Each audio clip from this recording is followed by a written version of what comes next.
Assalamualaikum warahmatullahi wabarakatuh.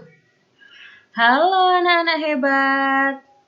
Bagaimana kabarnya hari ini? Alhamdulillah hari ini luar biasa. Semoga anak-anak selalu dalam keadaan sehat dan tetap bersemangat belajar di rumah. Hari ini kita akan belajar tema 1, subtema 1, pembelajaran yang ketiga. Pada pembelajaran hari ini, Bu Rofi harapkan anak-anak dapat mengidentifikasi cara perkembangbiakan vegetatif pada tumbuhan beserta manfaatnya. Yang kedua, anak-anak dapat menemukan ide pokok dari suatu bacaan.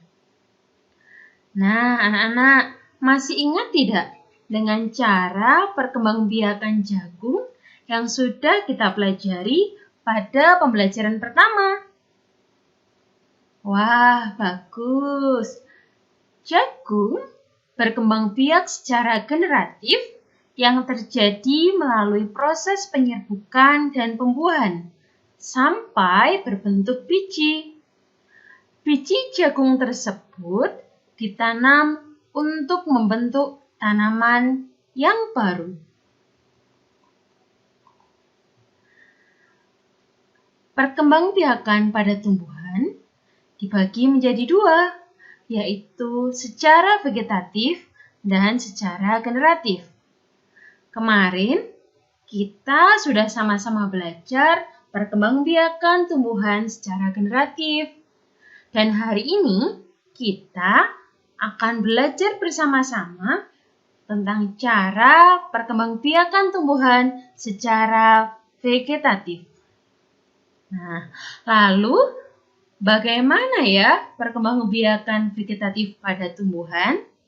Yuk sama-sama kita belajar. Yang pertama ada nanas. Nanas berkembang biak dengan cara vegetatif. Pembibitan tunas dapat dilakukan untuk mengembangbiakannya.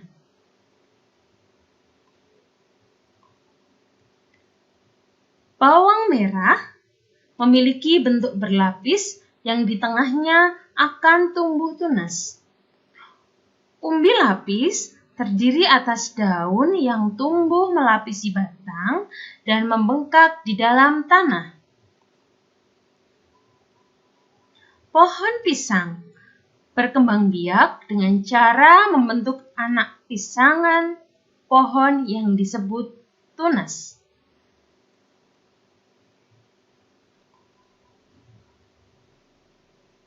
Pada nanas, bawang merah, dan juga pisang berkembang biak secara vegetatif.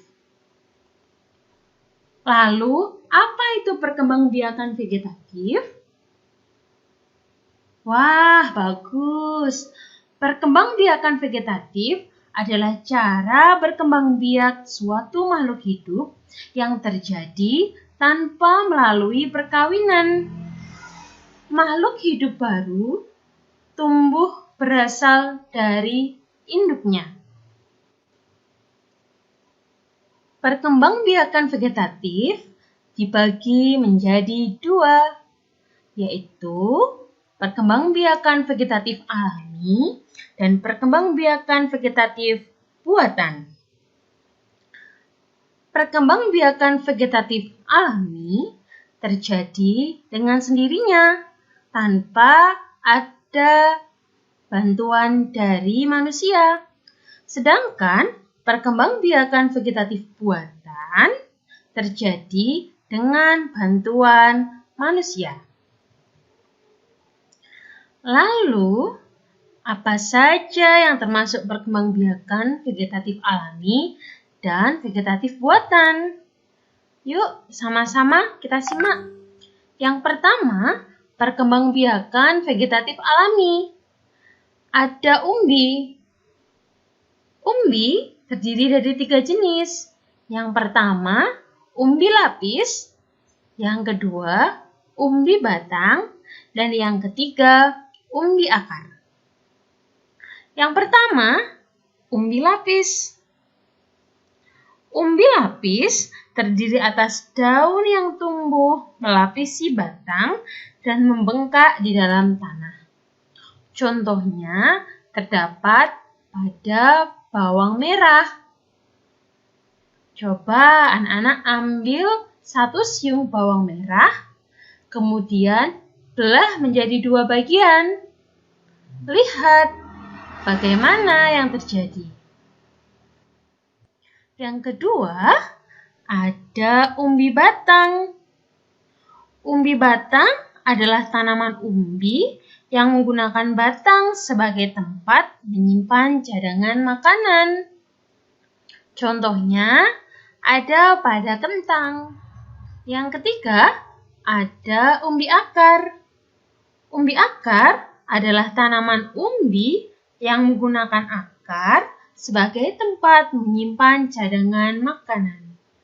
Contohnya terdapat pada tanaman wortel. Perkembangbiakan vegetatif alami yang kedua adalah geragih atau stolon. Geragih atau stolon adalah batang yang merambat di atas atau di bawah tanah. Contohnya terdapat pada pegagan, stroberi, arbei, semanggi, dan rumput teki.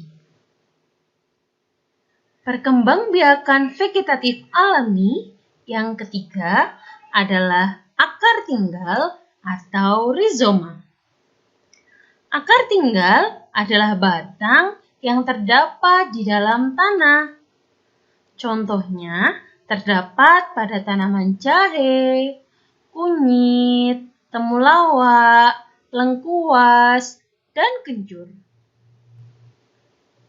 Perkembangbiakan vegetatif alami yang keempat adalah spora. Spora biasanya terdapat pada tumbuhan paku, lumut, dan jamur. Perkembangbiakan vegetatif alami yang kelima adalah tunas. Tunas adalah tumbuhan anakan yang muncul di samping induknya. Contohnya terdapat pada pohon pisang, bambu, dan tebu. Tunas daun terdapat pada tanaman cocor bebek. Tunas yang tidak tumbuh pada batang disebut tunas adventif. Yang kedua, ada perkembangbiakan vegetatif buatan. Apa saja ya yang termasuk perkembangbiakan vegetatif buatan? Yang pertama, ada stek. Stek adalah salah satu cara perkembangbiakan pada tumbuhan dengan cara mengambil potongan tumbuhan, dapat berupa akar, daun maupun batang yang dipotong kemudian ditanam ke dalam tanah. Contoh stek terdapat pada ketela pohon.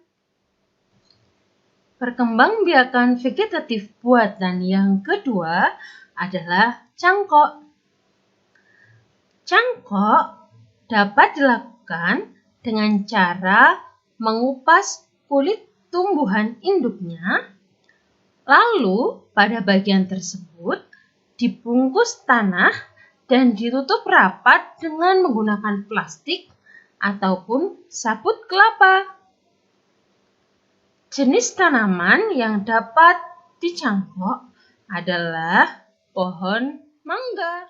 Perkembangbiakan vegetatif buatan yang ketiga adalah tempel atau okulasi. Tempel atau okulasi dapat dilakukan dengan cara menempelkan sepotong kulit pohon yang bermata tunas dari batang atas pada suatu kulit pohon hingga tumbuh bersatu menjadi tanaman yang baru. Perkembangbiakan vegetatif buatan yang keempat adalah sambung atau enden.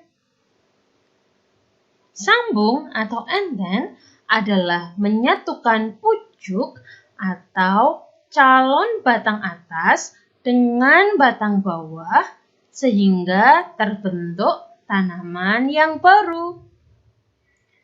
Perkembangbiakan vegetatif buatan yang kelima adalah runduk.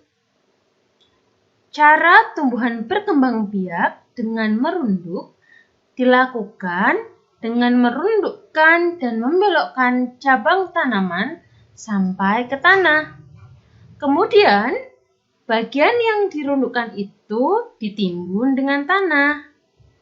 Nah, nantinya bagian cabang yang tertutup tanah itu akan membentuk akar. Setelah tumbuh akar, cabang batang itu bisa dipotong dari tumbuhan induknya dan menjadi tumbuhan baru. Contohnya terdapat pada pohon apel. Perkembangbiakan vegetatif buatan yang keenam adalah kultur jaringan. Kultur jaringan adalah perkembangbiakan tumbuhan dengan menanam jaringan tumbuhan di tempat dan media khusus. Nah, anak-anak, ayo sama-sama tentukan jenis perkembangbiakan pada tanaman berikut. Yang pertama ada apel. Apel berkembang biak dengan cara apa ya? Wah, betul. Apel berkembang biak dengan cara merunduk. Yang kedua ada tanaman jahe. Menurut kamu, kira-kira jahe berkembang biak dengan apa ya? Wah, benar. Dengan akar tinggal atau rizoma. Yang ketiga, ada lidah buaya. Menurutmu, lidah buaya berkembang biak dengan apa ya? Wah, betul sekali. Lidah buaya dapat berkembang biak dengan cara stek. Yang keempat, ada pohon rambutan. Kira-kira dengan apa pohon rambutan berkembang biak? Wah, betul sekali. Dengan okulasi. Tumbuhan yang ada di sekitar kita memiliki banyak manfaat bagi makhluk hidup. Yuk sama-sama kita pelajari tumbuhan sumber kehidupan pada teks bacaan berikut. Ayo sama-sama kita baca.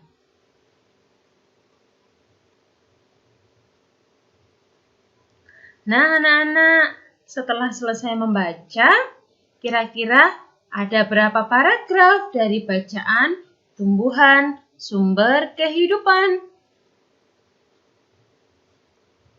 Wah, betul sekali ya. Ada 5 paragraf.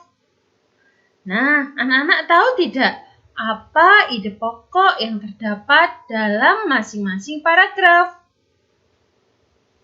Wah, hebat ya. Di paragraf yang pertama, ide pokoknya adalah Indonesia adalah negara kepulauan yang terletak di garis khatulistiwa. Lalu, apa ide pokok pada paragraf kedua? Ide pokok pada paragraf kedua adalah dataran rendah adalah dataran yang memiliki ketinggian 0 sampai 200 meter di atas permukaan laut. Kemudian, ide pokok pada paragraf yang ketiga adalah wilayah pantai termasuk dataran rendah. Nah, anak-anak, ayo, apa ide pokok yang terdapat pada paragraf keempat? Pintar sekali. Ide pokoknya adalah dataran tinggi adalah daratan luas dengan ketinggian lebih dari 200 meter di atas permukaan laut. Kemudian, apa ide pokok yang terdapat pada paragraf kelima? Betul sekali. Ide pokok pada paragraf kelima adalah jenis tumbuhan lain yang terdapat di dataran tinggi dan dataran rendah. Wah, luar biasa ya. Anak-anak dapat menyebutkan ide pokok dengan benar. Nah, selesai pembelajaran kita hari ini. Ayo sama-sama kita mengerjakan kuis. Sudah siap? Oke, hebat. Untuk yang pertama, tanaman berikut yang tidak berkembang biak dengan cara tunas adalah... Betul sekali. Jawabannya C. Ketela. Soal yang kedua. Amati gambar berikut. Tanaman pada gambar di atas berkembang biak dengan cara... Wah, hebat! Dengan umbi akar. Tanaman tersebut adalah tanaman wortel. Soal yang ketiga. Berikut ini merupakan tumbuhan yang berkembang biak dengan umbi batang. Apa ya jawabannya? Betul sekali. Jawabannya adalah A. Kentang. Kentang berkembang biak dengan umbi batang. Kemudian yang kelima, bacalah teks berikut. Apa ide pokok yang terdapat pada bacaan di atas? Ya, betul sekali. Jawabannya adalah A. Indonesia adalah negara kepulauan terbesar di dunia. Pertanyaan yang kelima. Bacalah teks berikut ini. Apa ide pokok yang terdapat pada paragraf di atas? Betul sekali. Jawabannya B. Pohon pisang banyak hidup di Indonesia. Wah, luar biasa ya anak-anak. Hari ini sudah belajar dengan semangat. Nah, anak-anak, demikianlah pembelajaran kita untuk hari ini. Semoga anak-anak mendapat ilmu yang bermanfaat. Dan jangan lupa untuk selalu semangat belajar. Semoga anak-anak menjadi anak-anak yang sukses. Sekian dari Bu Guru. Terima kasih. Assalamualaikum warahmatullahi wabarakatuh.